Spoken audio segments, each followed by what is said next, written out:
How good will the Baltimore Ravens offense be in 2022? I want to start off talking about Greg Roman because there are many people out there who are calling for Greg Roman to be fired and saying that Greg Roman is holding back the Baltimore Ravens offense.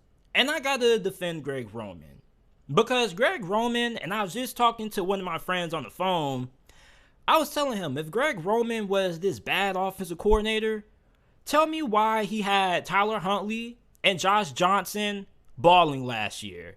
Now, of course, they weren't lighting up the stat sheet or they weren't nothing fantastic, but I'm talking about on the standard of how you would grade and evaluate a backup quarterback.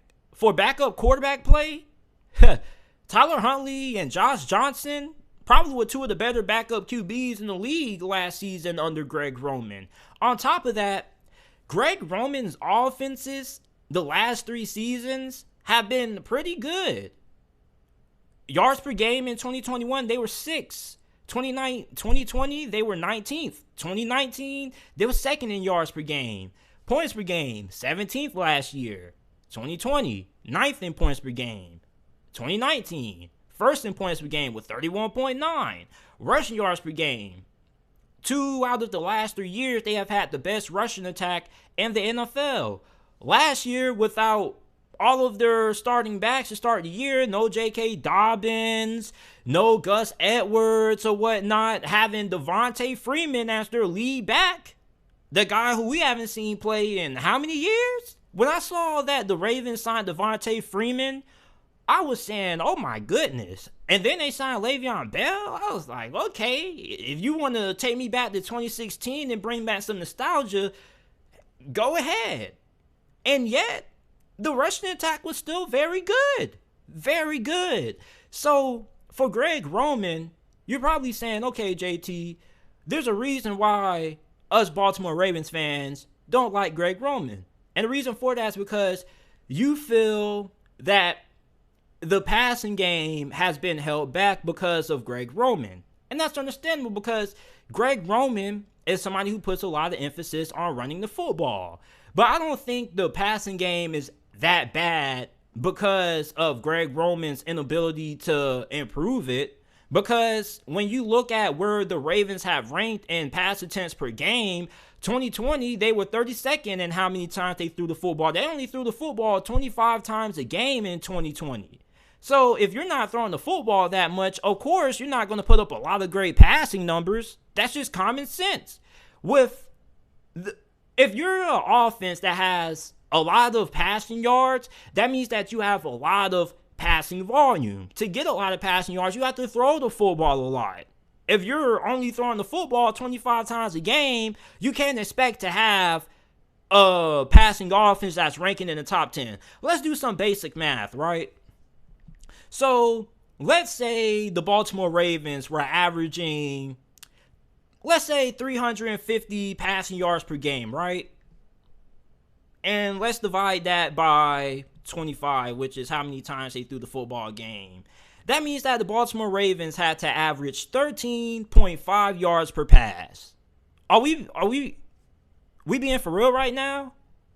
So I don't really understand why people continue to knock Greg Roman. He's not a bad offensive coordinator. This is somebody who has had success everywhere he's been with similar quarterbacks of the skill set of Lamar. Colin Kaepernick with San Francisco. Tyrod Taylor with the Buffalo Bills went to the Pro Bowl and also took them to the playoffs when Greg Roman was the OC. Let's just show Greg Roman a little bit more respect. However, how do you help out the passing attack? How do you help the development of the wide receivers? Because the main reason why Marquise Hollywood Brown wanted to get traded was because he wanted a little bit more volume or a lot more volume in the passing game, which is why he went to Arizona, which is a team that loves to throw the football around. However, how do you help a coach who isn't really a specialist when it comes to the passing game? Well, you bring in people to help him out and help improve that area. So what did the Baltimore Ravens do last offseason? They hired T. Martin to be their wide receiver coach. And then they also hired Keith Williams to be their passing game coordinator. And you want to know something crazy? They brought in Martin, they brought in Williams, and all of a sudden, the wide receiver core had one of the best seasons that we've seen in recent memory. And let's not act as if Baltimore has always had phenomenal wide receiver play. I mean, when's the last time Baltimore had a legitimate number one wide receiver? What, Steve Smith when he was past his prime and the tail end of his career? When is the last time you can recall Baltimore having a wide receiver that ranked top 5 or top 10 in the position? I can't remember. So Baltimore has never really been a team that's been built off great wide receiver play. This is a team that has always been predicated off being physical, running the football down your throat, and relying on great defense. However, with the additions of Martin and Keith Williams, the wide receiver position was really good compared to where they have been in previous years. Marquise Brown had the best season of his career last year with the Baltimore Ravens. He caught 1,000 yards. He had 1,000 receiving yards for the first time ever, and he got shipped off to Arizona. But you have Rashad Bateman, who you drafted in the first round not too long ago.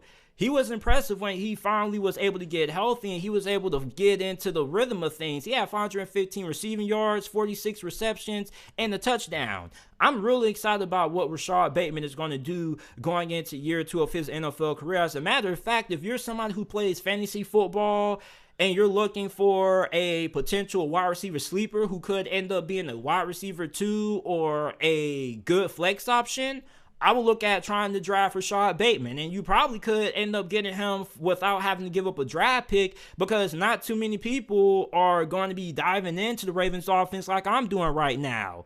There are a lot of people who are going to say, man, JT, the Ravens passing attack is just going to stink.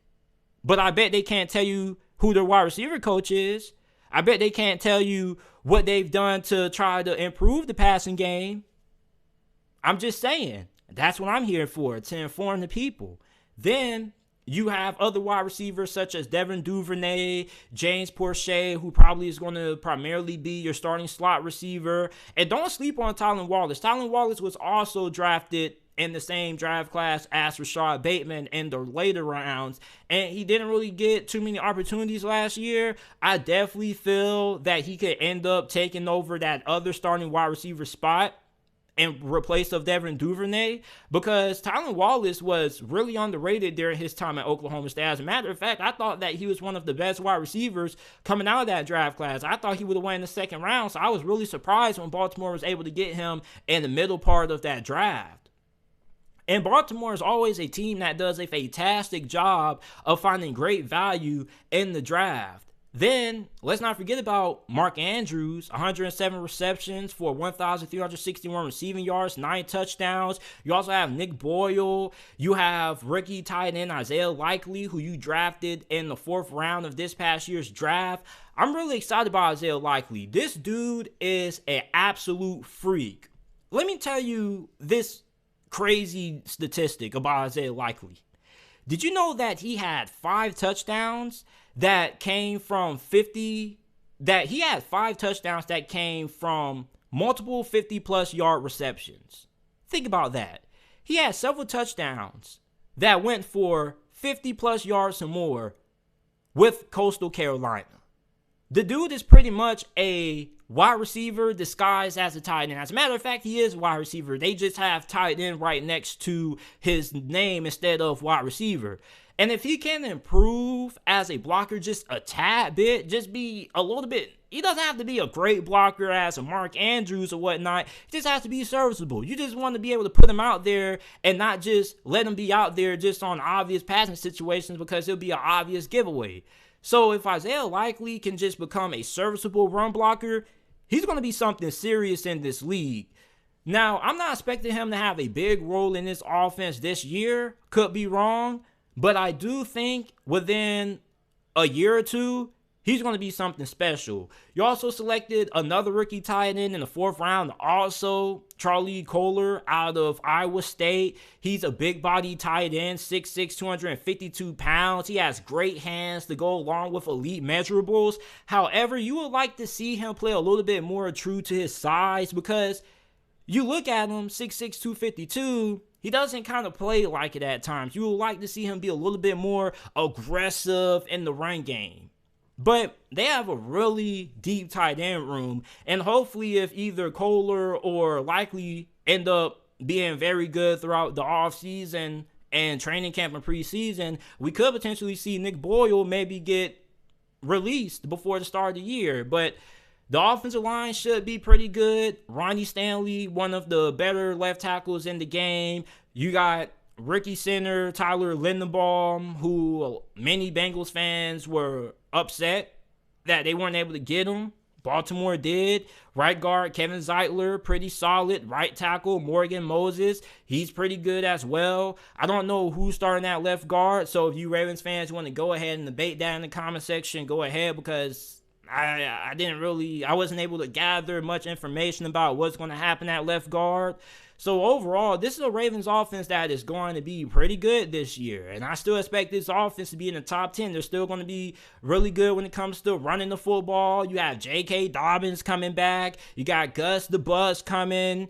So this is a really good running back room. I think J.K. Dobbins could end up having his workload a little bit reduced. And he may not have the breakout season that many people are hoping that he'll have, just because they did sign Mike Davis. So they're going to have a pretty good running back rotation. Baltimore always has a good amount of running backs that they love to rotate in and out.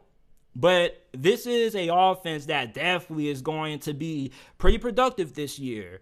Yes, I know many people may not be a fan of Greg Roman simply for the fact that the passing game hasn't developed the way that you would hope that it would, but he's still one of the best offensive coordinators when it comes to getting the most out of the run game. The dude is phenomenal. That's why they went ahead and got people who specialize getting the most out of wide receivers in the passing game. That's why they went out and got T. Martin, who recently this offseason during the Buffalo Bills interview process when they were trying to replace their offensive coordinator who took the New York Giants job in Brian Daboll, T. Martin was actually interviewed for that offensive coordinator spot.